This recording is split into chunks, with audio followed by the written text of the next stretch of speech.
Hi, Mackenzie. Hi, Lemar. Still got classics on the mind, but before we get to talking about motion pictures again, I was wondering, do you have a favorite classic rock group or classic? I guess it could be any genre of music, but what do you think? I don't know why you give me these types of questions where I have to make decisions because I'm really bad at it. I I'm really have bad at picking one. 26 favorite classic rock groups. I have a minimum of 3 in each genre, and I have a monologue as to why for each Let's one. I stick to like apologize. rock slash like pop. We'll even call Yeah. Beatles classic rock, right? Like anything Yeah. Beatles and beyond. Okay. Well, to be fair, I would say one, yes, classic rock in general is one of my favorite genres. So it's a good one to Okay. pick. Classic rock, jazz, those are my faves. But in general, I lots of great artists. Mine is probably, if I had to pick one, it would be very much a nostalgic pick, which is they have actually changed genres a couple of times, but they were the reason I reference them is that they were my first favorite band, and they were a classic rock band when they started, and then they kind of evolved into like being a little prog rocky later in their Okay. existence. But they are the band known as Yes. Was my first favorite band. Yes. Very hmm nice. Very nice. What were their my biggest? I was poor never. family like hated that I they were my favorite band because they had to hear it all on repeat all the What time. was their biggest single? I'm trying to remember. They have a bunch of hits, but They like, have a bunch. They did like Roundabout is one that they're known mm, for. Owner of a Lonely Heart, State of Play. Like okay, they have a lot that they were. But they again they have like ones of different eras. So like they have like 60s hits, 70s hits that are really different than their 80s hits, which are like when they're more leaning into like the synth and the keys of the time, right? And so but they were incredible musicians, so they were able to really, kind of translate across genres, I think, on the whole, even though their bassist was an asshole. okay. But they were Well, real good. How about you? well. First of all, I guess I'm gonna have to. I'm here in Florida with my family for the Thanksgiving holiday, and my dad has a bunch of speakers outside, and every night he just goes out and like listens to music and kind of rocks out by himself on the porch. So I might have to go out and throw on some Yes First of tonight and all, see. that's adorable. Yeah, see, That he's is retired. adorable. That's a great way. That's how I plan to spend my retirement. Just listen to Fuck music and yeah. have a I drink on the love that porch. for him. Yes, Yeah. play him some Yes. Ask him his thoughts. I would love to hear. Very nice. For me, I think it's weird because I didn't. I mean, I knew who they were, but I did not discover them until I was already 20 years old or so. But Led Zeppelin, like Oh, I fuck fucks yeah. with Led Zeppelin now. Like Who doesn't fucks with some Led Zeppelin? Like, if I you don't. haven't fucks with some Led Zeppelin, you're doing it wrong. I will say the one caveat is that I don't know that I've ever done a full Zeppelin album from front to back.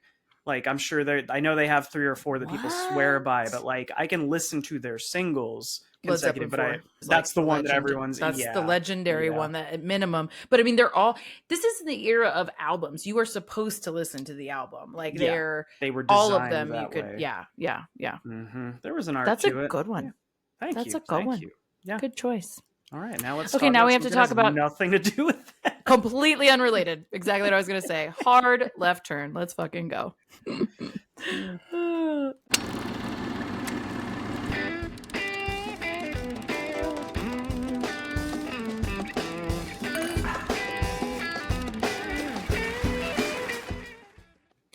Welcome back to We Drink and We Watch Things. I'm I'm Mackenzie. Lemar, and we're going to talk over each other all day today, just like they do in this movie. You see?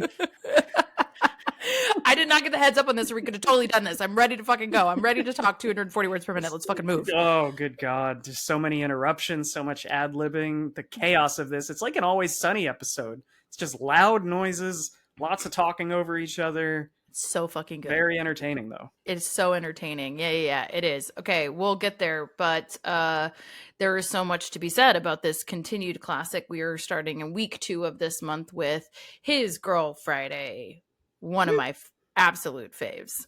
You had Absolute mentioned faves. this even before we started doing the hmm podcast. I think one of the first conversations you and I had when we were getting to know each other, I asked what your favorite movies were, and you pointed out that a lot of them I probably wouldn't have heard of, and you were right. And His Girl Yeah. Friday made the list, so I'm excited to have finally watched it. Yes, 2 of my favorite movies are making appearances this month, Nice. and this is one of them. And it's because it's hard, as we've established, for me to pick one. But I definitely have like a top 5 or a top 10, and this is in it.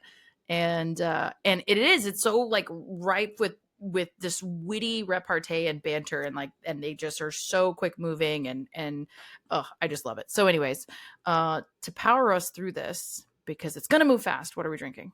Well, like we said last week, we're sticking to the classic cocktails this month, so we're not going to overcomplicate things, and we want to make it easier on you guys out there who want to do some drinking at home and not have to pay $14 at an Austin bar for a basic cocktail. You just make yourself drink at home alone. I do So it. simple, so simple. Right?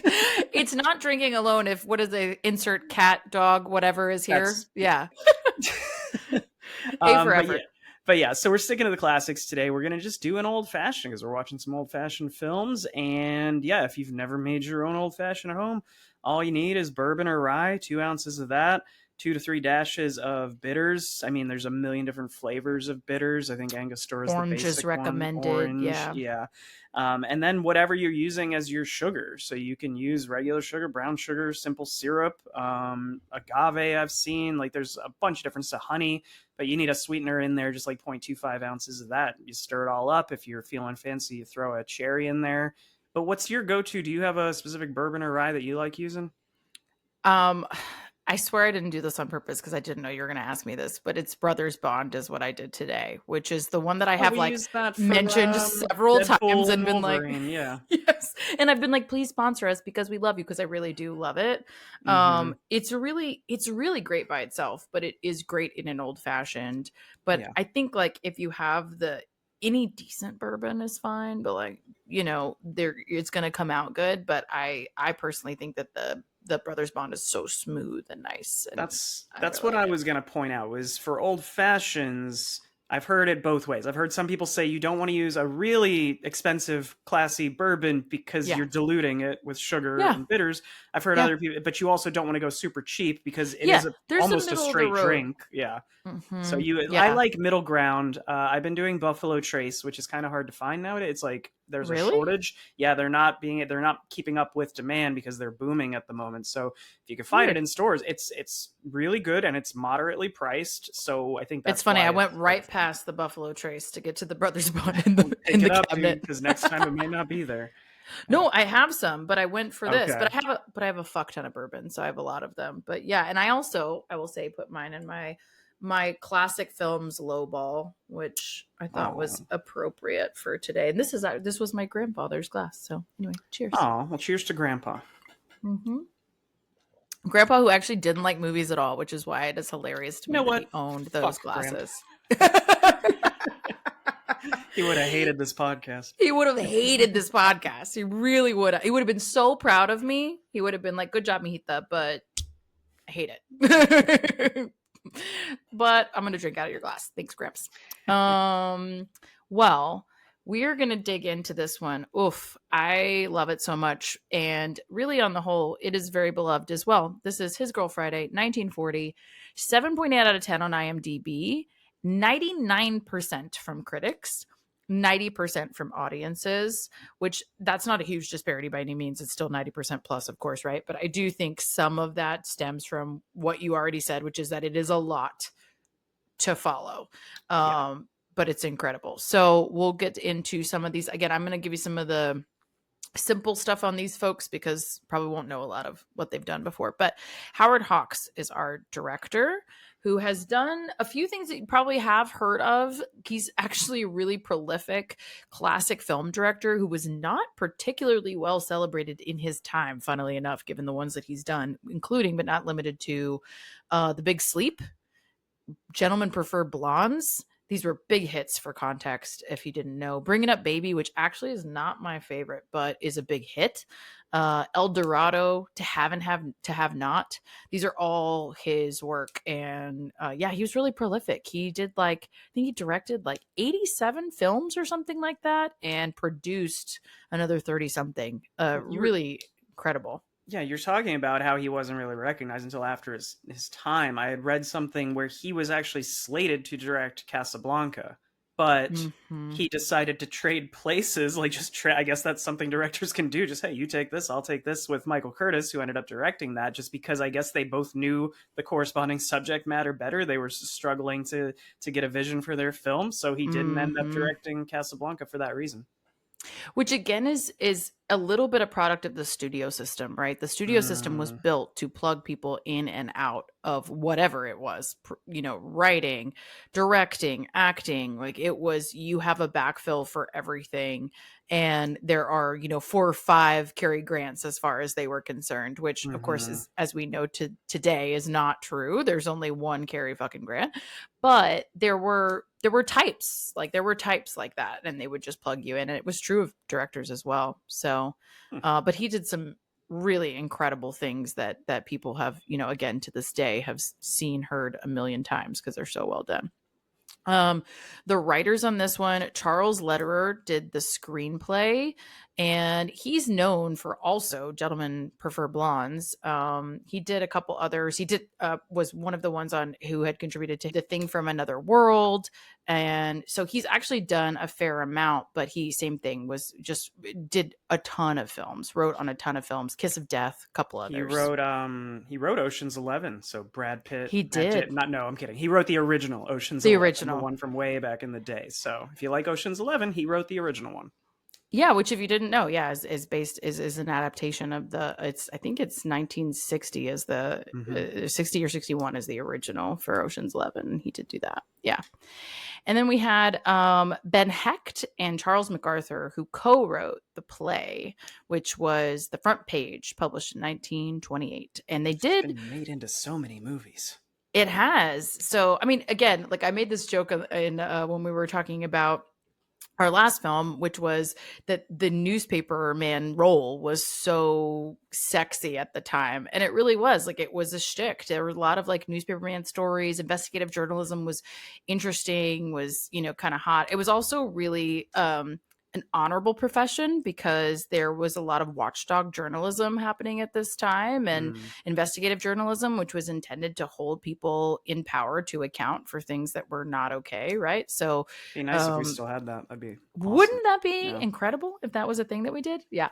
So it was a really reputable profession, and one that also did look and feel like fast moving, sexy, interesting. And so yeah, there's a lot of films where this is at least partially the premise, or the character as a newspaper editor, writer, reporter, what have you. So Now, can that we was the talk source really material. quickly about the source material? I think I have 2 points to touch on. The first we mentioned last week, and that is Mhm. that this actually is obviously based on a stage play, and this one feels like a stage play at times, Mhm. where they Mhm. have a total of like, it feels like 4 set pieces in this. It feels like we're always in these same These locations, core locations, and we're yeah. having these long 15, 20 minutes, 10 to 15 minute scenes within there. It just feels as though, and it's a product of its time too, of like when film was new, people were still approaching it as though it was a theatrical performance where they're doing big hand gestures and they're being very Mhm. loud and they're talking as if they're trying to project to a live audience, when that's not the case obviously anymore. And then over time, like in cinema, you get more into the subtleties of like, Mhm. you don't have to do everything. Sometimes just a little twitch of your eye or a little facial Mhm. mannerism is enough. And so obviously this one just feels much more to me like a play, like a direct adaptation of a play, than the one we did last week. Yeah, I mean, it is it's funny because the play, the source material, the front page, is a really popular play. It was very well received. It was really well written. And actually, even Howard Hawks says it's some of the best dialogue he's ever heard, ever seen written.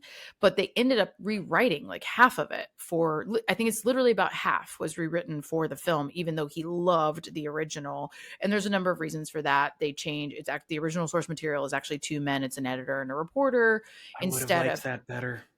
Just gonna say that I did Mm, the love story in this is the one I was just like, if you take that out, this is so good. Even if it's still a man and a woman, but you take out the love story or even just her coming back to him, like spoiler, like it just fell flat in that aspect. I kind of could. I was watching it, like I think I'd read that fact.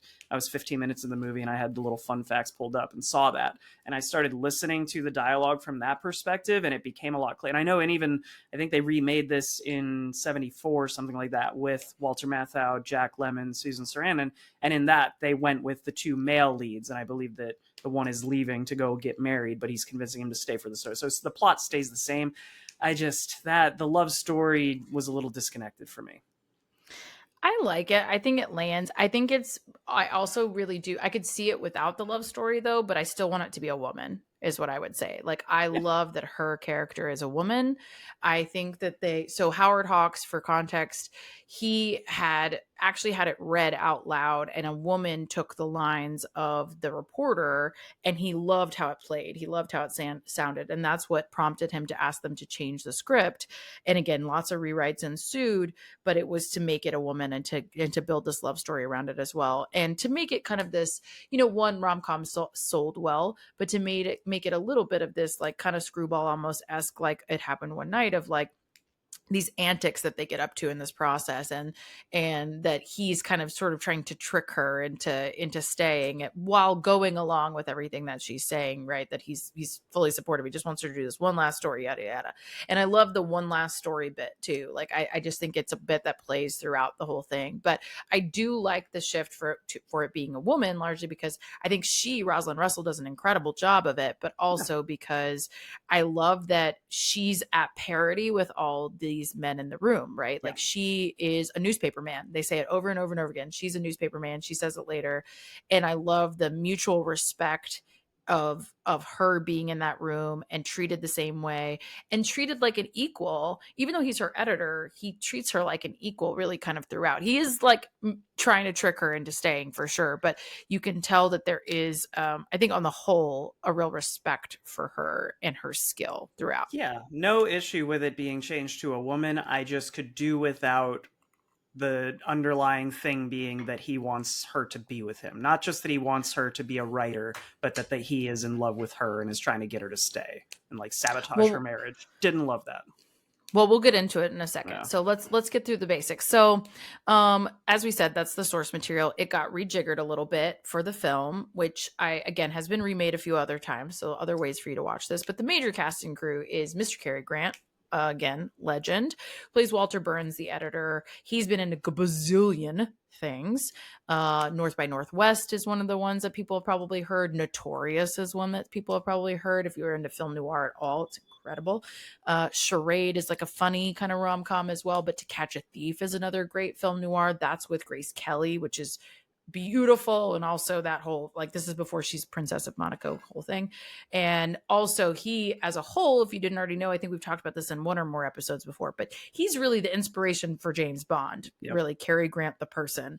And you see that in all the characters actually that he plays, and his demeanor and his physicality, how he inspired Ian Fleming. So he's awesome. Love to see him. I'm so glad we picked one with him in it.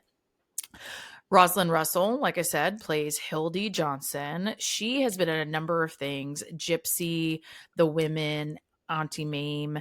The Women and Gypsy, I can't remember about Auntie Mame or not, but Gypsy and The Women are both plays as well, which, to your point, on the whole, a lot of this source material is from plays. Mm-hmm. And a lot of actors at this time, especially in like the late 20s, early 30s, really went for Broadway, not Hollywood. Hollywood was like, not the classier place to work of the two, right? And so a lot of the source material to get actors from the stage was play-based source material to get them to kind of take these roles seriously and take some of these jobs. She's been in, again, The Women is another very witty, well-written play if you've never seen it, wherein, aptly named, no man ever shows up. So she's great in all of these roles, and it's a really good turn for her. It's also ironic, given the situation in this film that we just mentioned of Cary Grant, Walter trying to break up Hildy's marriage, because in reality, Cary Grant actually introduced Rosalind Russell to her future husband and ended up being the best man at her wedding. And I was like, that's kind of cool considering what ends up transpiring in this 90 minutes. Hashtag bros, man. He introduced her to her husband. I love it. We also have Ralph Bellamy, who's really the only other one that I mentioned, mostly because, again, not very many people you're going to know here. Also, a lot of smaller bit parts. But Ralph Bellamy is a really funny and kind of meta reference in this film, because he was a really uprising star, popular movie star at this time. He plays Bruce Baldwin. He was in a million things. Same thing, the studio system. He was in a bazillion things. One of the things he's most well known for being the Wolfman. But what I love about him is that his his career, more than almost anybody else in this movie, went all the way into modern times. He's done, I think I looked at it, it was like 187 films, something insane. And so one of the more recent ones is he's in Pretty Woman.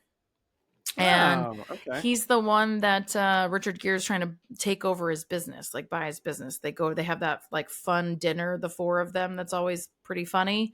And he's the like grandfather type who he's trying to steal his business. I'm And glad to hear that because it was getting to be sort of depressing looking at the IMDb's for these classic films and seeing, like, I mean, obviously they're almost yeah, 100 years old. A lot of these actors and actresses aren't with us anymore. And, yeah, but it is, I didn't see a lot of overlap in things that I might have seen them in late in their yeah. careers. So that's a cool one to know. He actually was in several others too. So he did a lot of films in like late 80s, early 90s still. He was still a Okay. very active actor. So I thought he was worth the mention for sure. Quick plot summary, and then we'll get into it, which is a newspaper editor uses every trick in the book to keep his ace reporter ex-wife from quitting and remarrying, using an exclusive interview with a death row convict as an enticement to buy himself some time to win her back. Also, you know what they So should have called this movie? what? It Happened One Night. Because this one actually takes place in one night, not like the fucking one last week that was like a week long. I mean, fair call out, fair complaint. It was not aptly named in that instance. That's a pretty good summary, though. I will say Yeah. again, these are almost 100 years old. We're gonna get into it. Turn around, don't drown. It's spoiler time.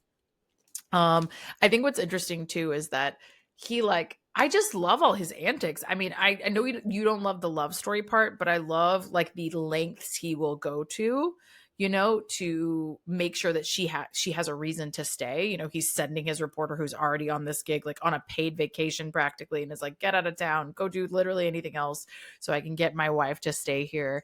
And their whole witty repartee the whole way back and forth is like, they do, I think, complement each other really well. So even though maybe if you're not as interested in the love story, you can see why it's there. Like, I feel like they are really, they have a strong dynamic and connection and like a chemistry on the screen, of course, more than she does with Ralph Bellamy's character, which is Bruce. He's just like the nice guy who's there and he's lovely and whatever, but he's not the intriguing one of the two when she's interacting It with them. feels very to call. Let's get some more Julia Roberts on the podcast. And we already mentioned Pretty Woman. It feels very My Best Friend's Wedding-y, where this character is trying to sabotage the other Mm. suitor for somebody that they have feelings for. Except Hmm. in that one, I feel like at the end she learned a lesson of, oh, it was wrong of me to not want this person who I care for to be happy. But in this, it ends with this poor guy who's been sabotaged at he's been arrested 3 times, and it is funny. Like the number of times he gets arrested in this, Oh my that is a God, I good know. running gag. But I just love this it. poor guy finally stands up for himself, and she's not even hearing it. She's like, so, this to me reads like a tragedy. Like it reads like a comic Mm. tragedy where at the end it's these two bad people who are doing everything that they will to get a story, because they tell us that flat out in the opening text, not even a scroll, but they put that text up about how journalists at this time would do anything it took to get a story short of murder. And I'm like, that makes a lot more sense after you get through the end of this and realize, oh, these are not good people. Like they are not good people. Yeah. Yeah. I mean, I don't know if they're not good people so much as they're very preoccupied people. I don't think, well, I can Cutthroat. see why you would see that and why you would think that, and I think it's a valid criticism. I think what the intention is though to show is like they're all about the story, right? Like Yeah. this is their life. They live and breathe the story, and I think that's supposed to be played for something that you would admire about them, something you would think is really interesting about them, which is that they're so dedicated to their craft. And it almost is an unhealthy dedication, but like to where she's trying to leave. She's supposed to leave on the 2 o'clock train, the 4 o'clock train, the 6 o'clock train, the 9 o'clock train. And this bitch can't leave because she's in the middle of this story that is still ongoing. And I like that. I like that you have two stories happening at once. I like that you have the story of this inmate and this story that she is genuinely trying to write and she's actually reporting on. She's really dedicated to and trying to figure it out. but you also have the story of the ways in which she's kind of being tricked throughout to stay, or, being a little bit maneuvered to stay by him. And I like that those complement each other really well, and they're all like this plot forward motion. I think that's really well done. Yeah, I mean, I don't hate all the things you just mentioned are great. I do agree. I like the framing of this as my best writer. If you take the love story out, again, my best writer is leaving for happiness outside of the career that we've sort of built Mm-hmm. together. My goal is to get them to stay, and then sort of hijinks ensue. I think that can be fun. But when you Yeah. add in, I'm trying to ruin your upcoming marriage and have your husband arrested, but he's the bad guy because he's boring.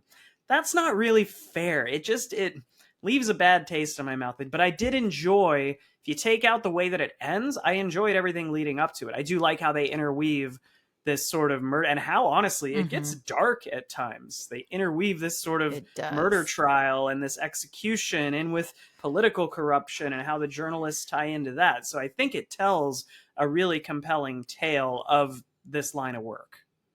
Well, and I think that's the thing. I think this line of work is they're supposed to be the heroes of this story, right? Like what they are doing is honorable and heroic because they're trying to save this man who didn't do the thing that he's being accused of, or didn't know what he was doing for whatever reason.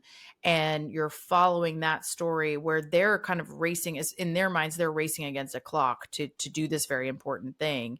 But you get all these other ancillary emotions as well that complement that. And I think that you see also in juxtaposition to them the other reporters who are taking a very different tact, right? So it's not just, oh, all reporters are heroes, right? It's these two are trying to do something really important and positive, Okay, and the way that maybe I misread that because I thought, like, I knew it was a conglomeration of reporters in that one area or that one set.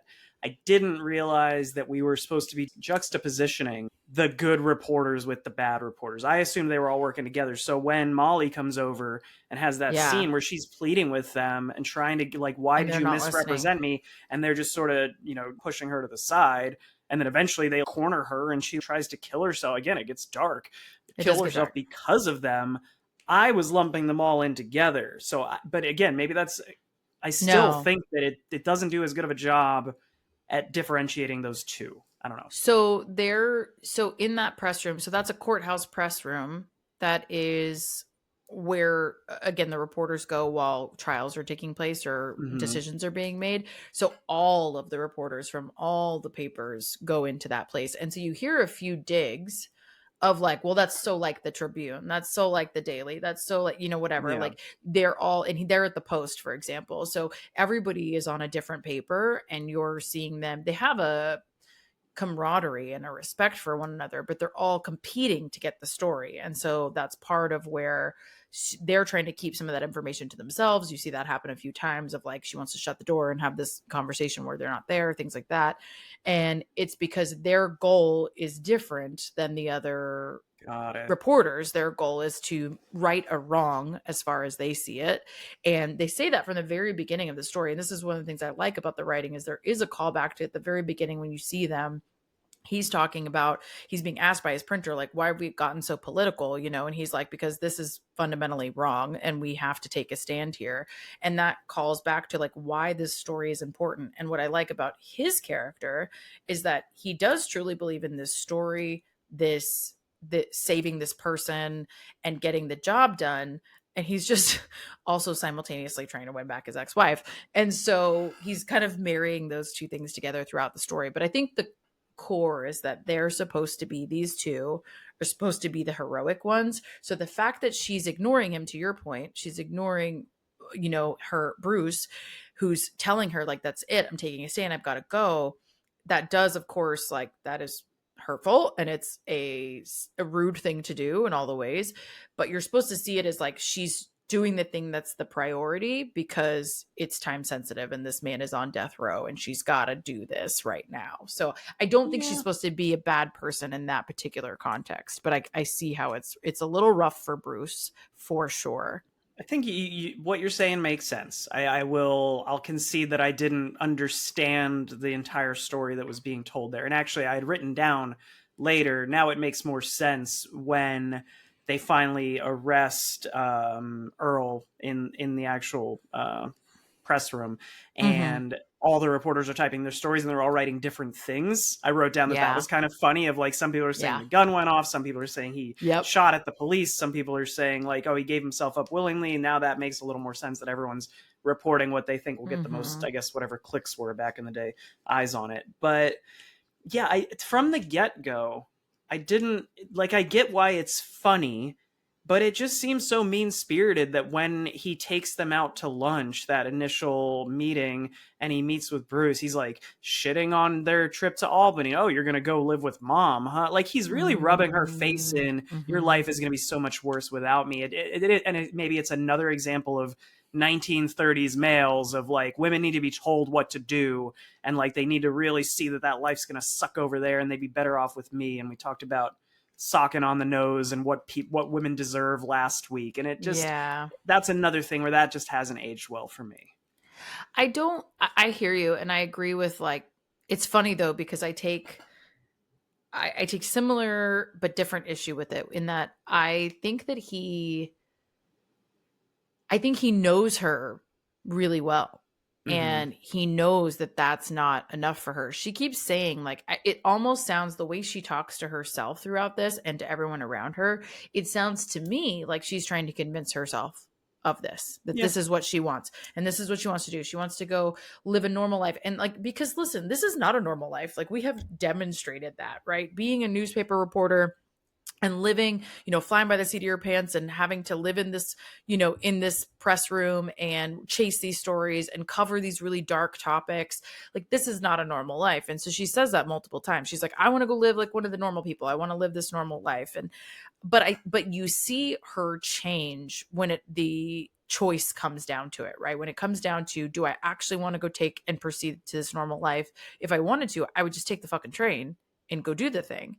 But what feeds me, what excites me, what gets me going, and what I know I can do well is cover these stories and write these stories and do it with gusto and dedication. And I can get the story and I can write it well. And I love it and it fires me up. And I think that's what you're supposed to see in her, is that it fires her up. And he knows that about her. And I hear you that it's not presented in the right way because it's very directive of like, I'm making fun of you and your life choices, totally. But I think it comes down to him being like, girl, you're a newspaper man, like I know who you are, and who you are is not a housewife. Yeah, there's And I that think it, line where she says that of, I'm not going to be a newspaper man. I'm going to be a woman and I'm going to raise babies. And she goes into like very much what mm-hmm. feminism now is trying to go against, of like, I'm going to go do these predictable things and be submissive to my husband and all this. So I do like that it undoes that by the end. Yeah, I like that like I said, I like that it's a woman. I like that she's accepted in these rooms. She's respected in these rooms, that she's the best of the bunch. They make reference to her writing being so strong and so well done multiple times. She's the best writer in the room, right? Including Cary Grant's character, who we're supposed to think is great, right?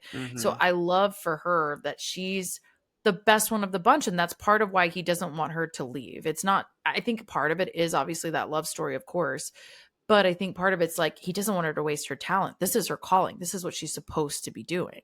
And I think that the trajectory of the film is you seeing that that's true. It's you. Yes, he tricked her. Yes, he did it in this manipulative way that isn't great, but she realized also who she was in this process as well. And I think that part lands genuinely for me, and I love that for her. Of, I agree with you though, I will concede one big point of like, she could have not married him at the end of it and I still would have been like, your career, like, I'm thrilled for your career though, like you realize that this is what you wanted and that you wanted to write and that this is the thing that gives you joy and passion and all these Yeah, I things. feel like if this got remade or rewritten nowadays, you could keep almost everything the same, but maybe at the end there's a compromise where she can stay with her new husband, she can keep working her Mm-hmm. job, and she finds a happy medium. And that's just, in the 30s, that wasn't the happy ending most people wanted, I guess.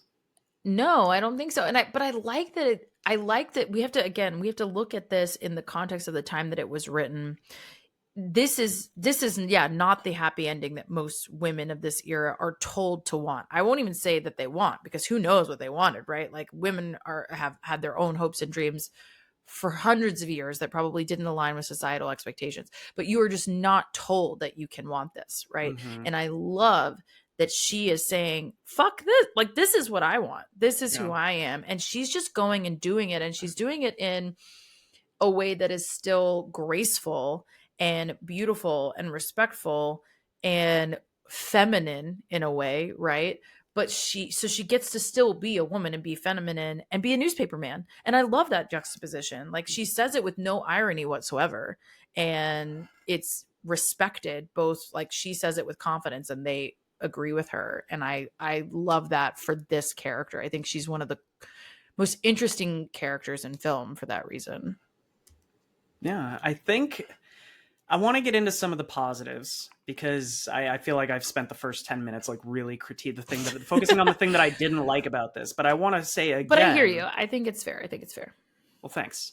So I think that, again, just like last week, the script in this is tight as fuck. Like, it's 240 really well written. words per minute, you guys. Yeah, the average is what, like 90 something? 90. Yeah, 90. 90 words per minute is the average movie, like when you go watch a motion picture, what's on the screen, what you're hearing. This is just balls to the wall, to the point that it's honestly kind of exhausting at times. I feel like with how tight the script is, and we had the subtitles on because I was missing jokes. I was missing lines, and there's just so much happening where different characters are making little throwaway lines. Apparently they were encouraged to improvise and ad lib to fill any gaps and talk over each other. So there's a lot of funny stuff in here, and I do think it's demonstrative of the workplace that they're in. I do think sometimes it kind of falls on its own sword because you're missing some of that, but I think that probably makes it more rewatchable, honestly, because you're picking up on all these different side plots and little characters that all sort of blend together. But yeah, the humor in this is great. I wrote down just like 10 different quotes that made me laugh. So, well, first of all, I want to hear some of those. But second of all, I just want to add on to what you just said. I totally agree with you. The pacing of this is incredible, but it is strenuous.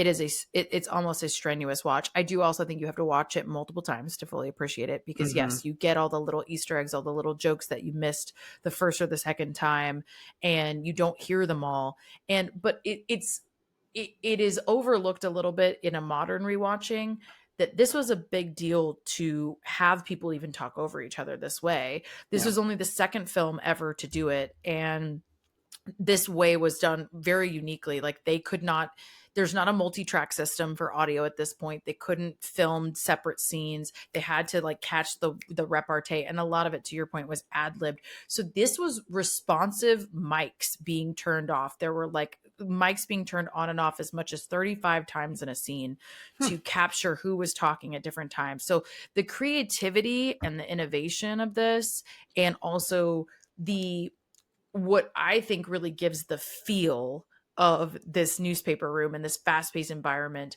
that inspired this to be at the time, the fastest script ever. He was actually trying to beat the front page, and he did, but that was the goal, was be as fast as possible, cut people off. There's no score for this reason, right? There's no background score because there's no room for it. You're just talking the whole time. I think the only music that I noticed, I think there's the opening credits, and then in like the last 3 minutes when they're having their little romantic moment, they sort of put this little swell of romantic back like track there. But that's the only music I remember hearing throughout the whole film. Yeah.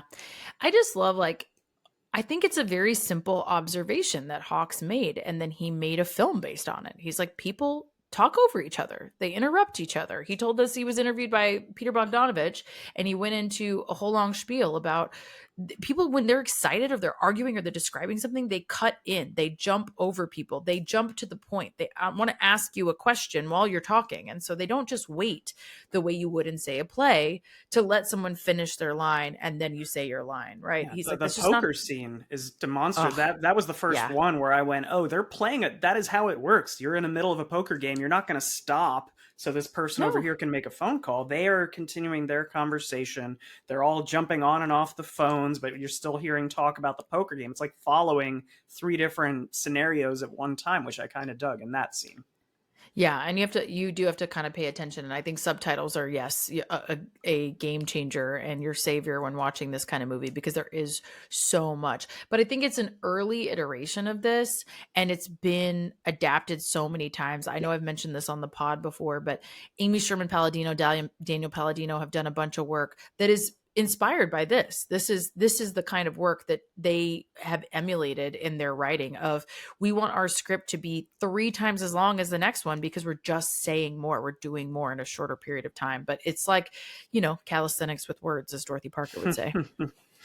Yeah, so you wanted to hear some of the lines that stood out to Yes, me. I do. What are your faves? Because there's so many good ones. I have literally probably 15 or 20 different quotes that just made. I love when he says, do you have any way of stopping, was it the train or the bus to this city to stop her from leaving, basically? And his guy just deadpans back, The well, we train. might dynamite it. Yeah. We'll blow it up. That'll stop it from taking her away. But I love that he considers it. He's like, could we? Yeah.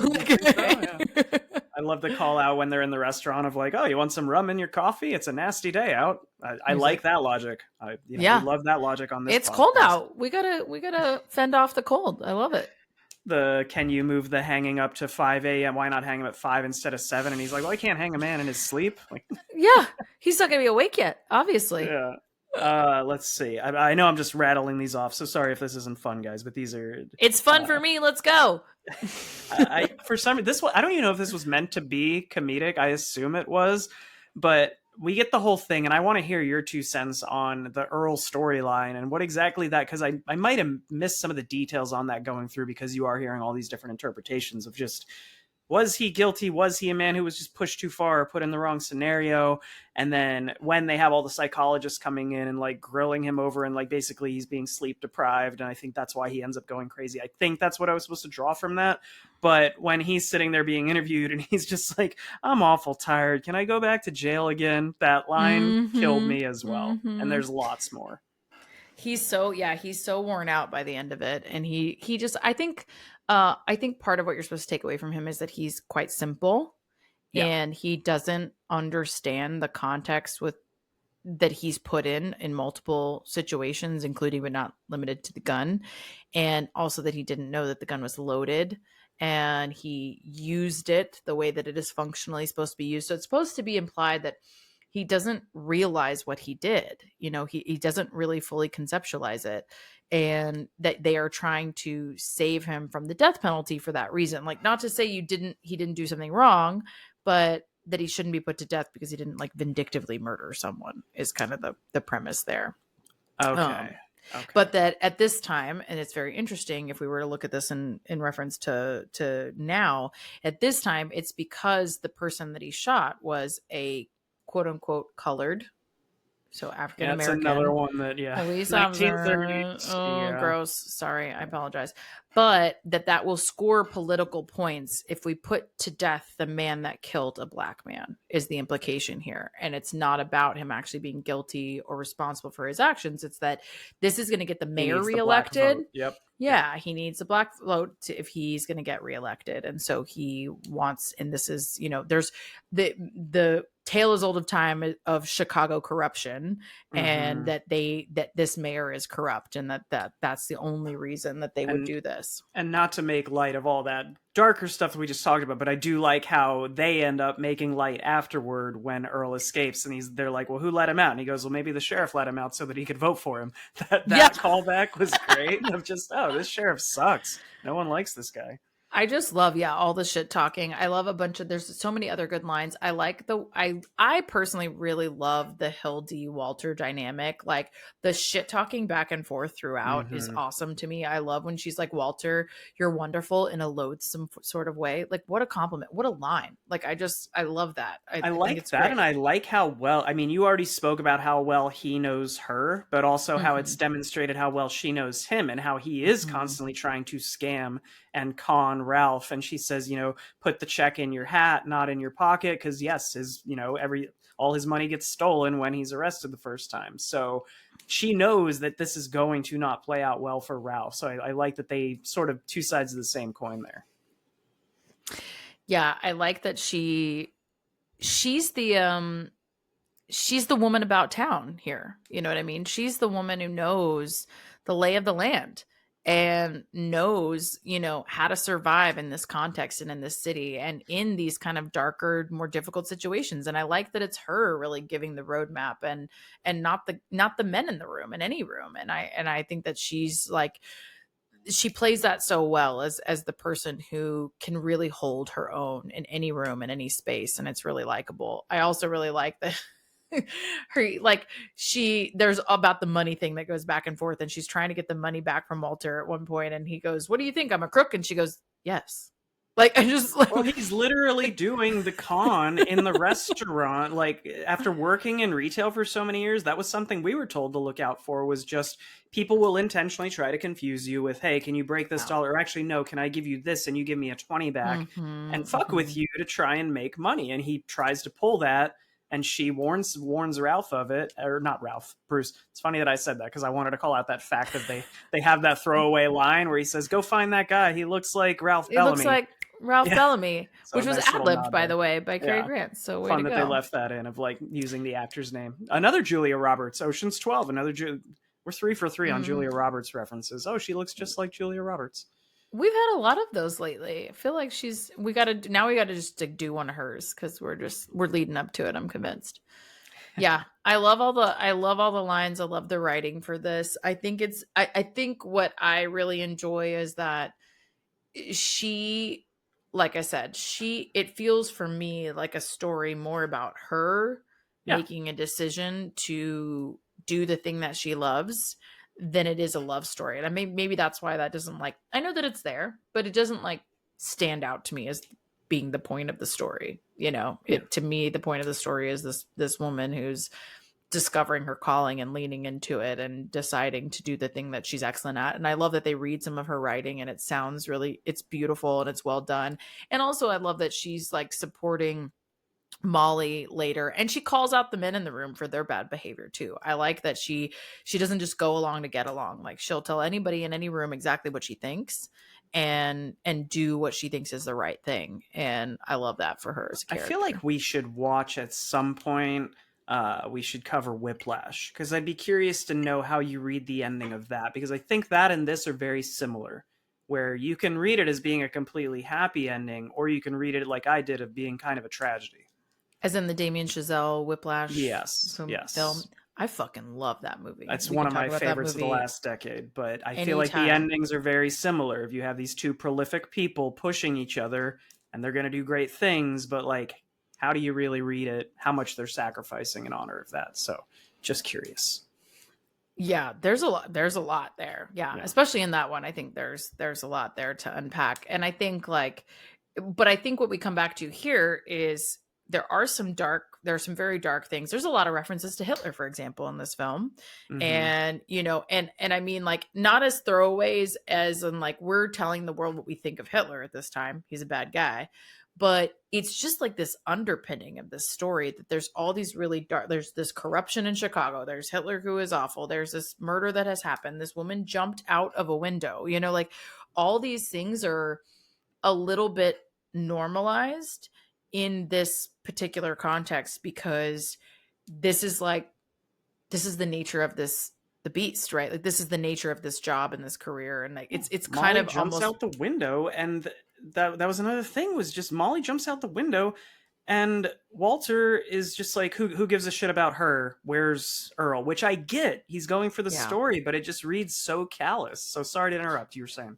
No. I think that's a great point. I mean, there's some dark things happening here that get made into a joke because of the context, is I guess what I'm saying. Like, the point of this is to report on the story, and it's not about the dark things that are happening. Like, even Molly, she has the line about like, if it was worth breaking my nails, I'd tear your face off, right? Like, there's just all these little like snarky one-liners that are so great, while then something really dark or something really hard happens.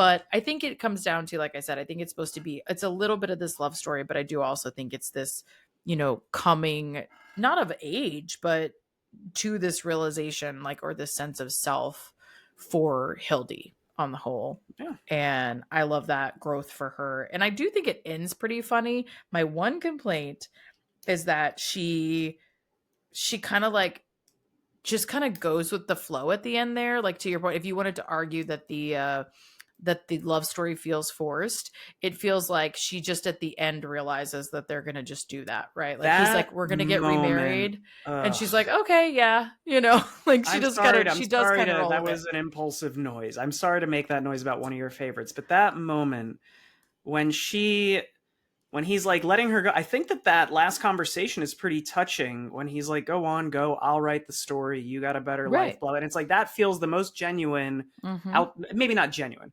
Feels like for once they're outside of their professional dynamic, and he's It sort of also pushing feels her out like the he's door. letting her leave now. Like, Yeah. he's come to realize, like, this is maybe not okay. The thing I've been kind of fooling around all day. I didn't mean it. Like, if this is what you want, go do it. It does feel like he's finally deferring. Like, I'm sorry, go do what you need to do.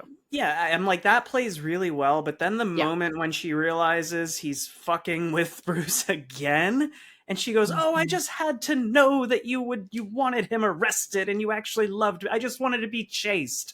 I'm like, that does not read well Mm. for any woman of like, I just needed to know that you were chasing after me, and that makes all this other stuff okay. That I did not enjoy.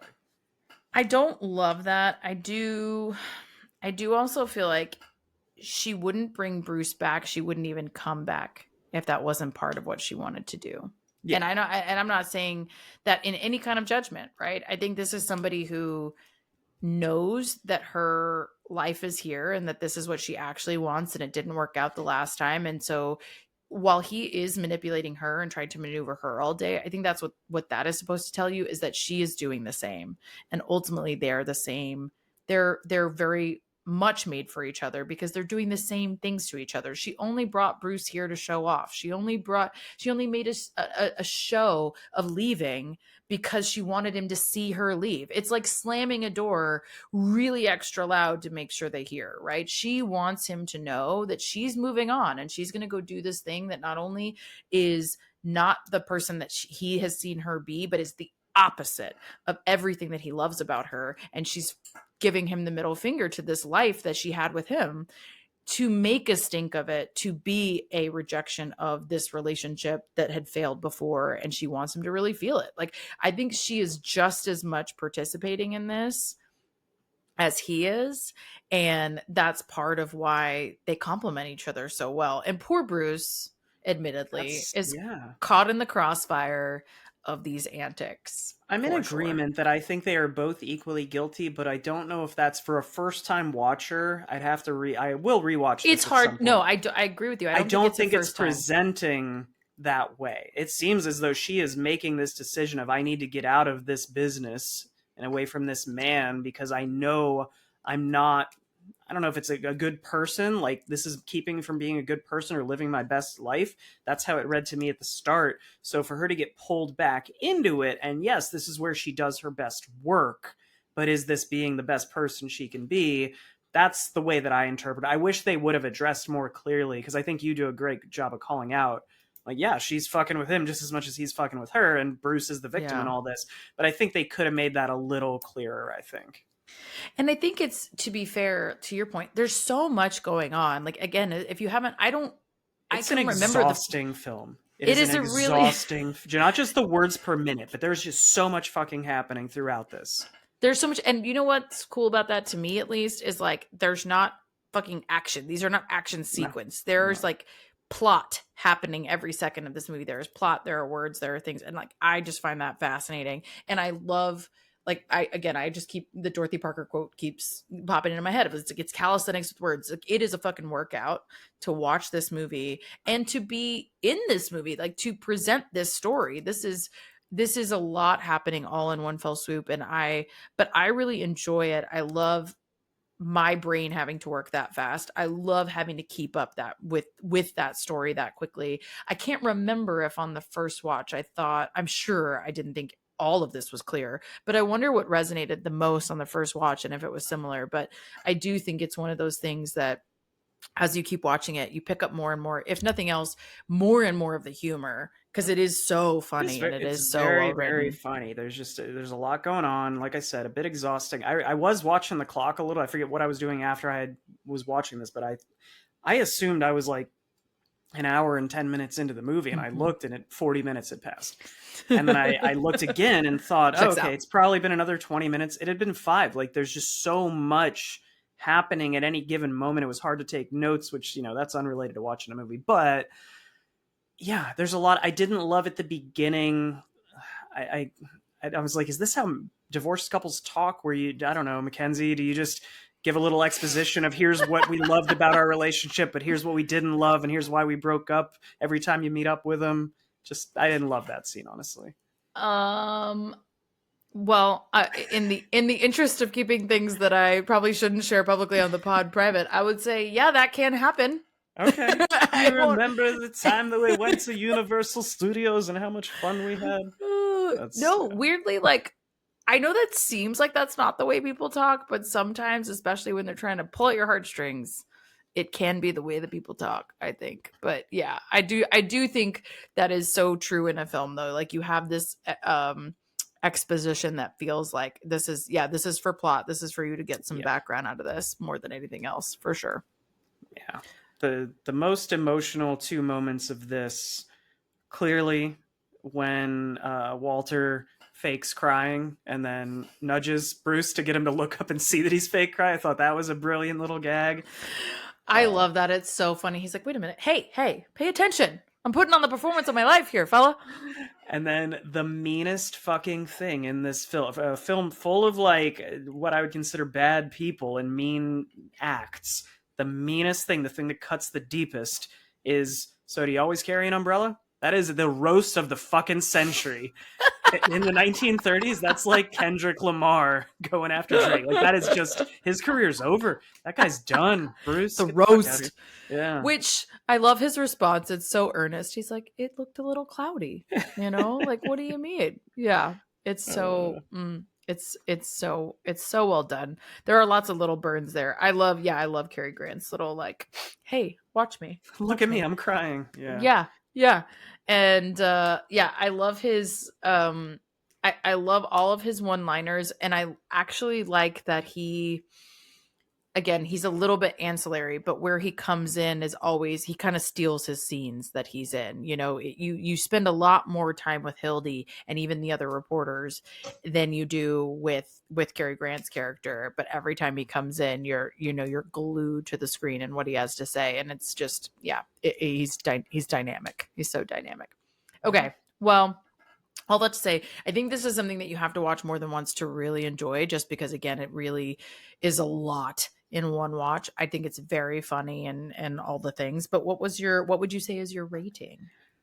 I think, to your point, I'm gonna have to rewatch it at some point, because clearly, like, I misinterpreted at least 2 things today, 2 things that were sort of holding back my rating of this. So I'll give it a little bit of like leniency because of that, because I can admit when I just missed this, because I was trying to track a million things in this film and also take notes at the same time. So I do think it's good. I think the script is incredibly tight, and for what it's doing, like, it is just a mile a minute, a joke every 10 seconds, a million things to keep track of. For that being said, I do still it still drags a little for me at times, because, like I said, it's like watching a stage play of, we're in this one room for 20 minutes of the film, and there's one scenario playing out, but because they're talking so fast, it feels just like a lot to get through.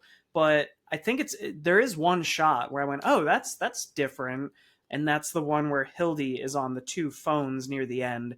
Oh, and she's going back and forth, but the camera follows her a little bit. It's panning just like 6 inches each time. And I'm like, that is a pretty cool early movie trick. So I dug that a lot. I love that scene. That's one of my favorite scenes. She does an incredible job with that. Yeah. So all that to say, really funny. Do recommend.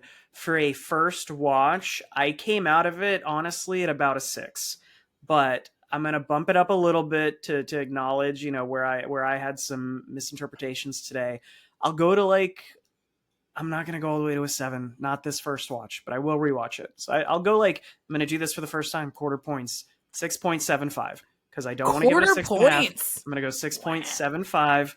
Acknowledge that I need to watch it again, but don't love the moral of the story unless it is a tragedy. And I guess it's my right to determine if that's how I watch the movie, right? I was gonna say maybe it Yeah. is a tragedy for you, Yeah. and maybe it's maybe if you watch it as a tragedy, maybe you'll like it even better. Who There we knows? go. Yeah. Well, What about you? that's very interesting. Yeah, I would love to hear what your thoughts are after a second watch. But I hear like I think some of your again, I really love this movie. I love the writing of this movie. I love the pacing of this movie. But I hear your concerns and critiques. I think that they're fair. I on the whole take away like again, I think this is this very feminist story for her, and I Yeah. love her as a depiction and her character, and it really upends its own title, right? His Girl Friday is like an errand girl. If you didn't already know this, is supposed to be almost dismissive. It's like it's not that important of a person, and I love that she's integral to this story, to this paper, to this man. She has made herself indispensable to any and all folks as a part of the story, and she just really upends your expectations as a woman on film at this time. And she has such gumption and gravitas, and I love her. So I love this movie. I think it's like a easily an 8.5 for me. And I think it's worth another watch. I love the fast pacing too. Like I love having to adjust to that pacing. No, you can't do it all the time. It does get exhausting. I hear you. I'm also going to throw out another alternate ending for you because I thought about it and I was like, who says she has to end up with either guy? Maybe the ending could have been that she just loves the job. She's not going to move to Albany with. She realizes, that was just a life that she Albany didn't is actually want. lame. I'm so glad she doesn't I do fly that. into Albany anytime. Like Janelle and I always fly into Albany. Don't want to spend a lot of time there, so I get it. Yeah. But maybe she says I'm going to stay here, but like we're not getting back together. This is purely a professional. I love what I do. I'm good at what I do. That could Right. be a fun ending too. Which I think if you made that movie in 2024, that would be what would happen. Right. Yeah. Like I think if you made that movie right now, that's what would happen. And I think that would be a great story. But I gotta say, I think the last line in this movie is the fucking funniest thing where he's like, I wonder if Bruce can put us up when they go to Albany. Like it is so hilarious. Poor And my Bruce. poor Bruce, but I just love that he even says it. I also love that it only happened because somebody shot and cut Hawks's ending on a different soundstage in the same week, and he had to change the ending at the last minute. So, fun fact for you. What was the other ending? It was going to be a different story about how basically she was like, they were going to say something about, what were they going to say? They were going to get married. I think they were going to actually do the vows, is what it was. And they were going to show that. But the way that they were going to do the actual marriage scene was going to be interesting. And then he had told someone about this and they went and shot it on their stage for a different film. And he found out after the fact. So he had to go and change, like in the same week, change the ending. And that's how we get that line of, I wonder if Bruce can put us up. You can't trust people in Hollywood, man. Don't give anybody your ideas. Don't share that information, guys, for sure. Anyhow, well, thank you for riding along with me. This is one of my faves. I hear what you're saying, though. I hope you watch it again. And thank you guys for listening and riding along. Hopefully you watched it as well. Yeah, again, worth watching.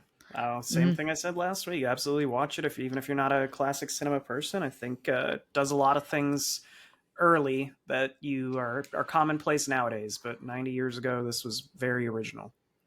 Yeah, I think that's the thing. Any of these that we watched this month, I think I would recommend if you watch any of these along with us to keep that in mind is like, this is maybe the first time you're seeing the things that we're talking about, right? Like this is not commonplace yet. And that's why it was so impactful and is a good time. And also I have 1 million other classic film recommendations that I will share with y'all at some point over the course of the month in a story or something or what have you. We'll see. But come back next week where we are going to talk about, I can't remember. Are we doing All About Eve or are we doing Maltese Falcon first?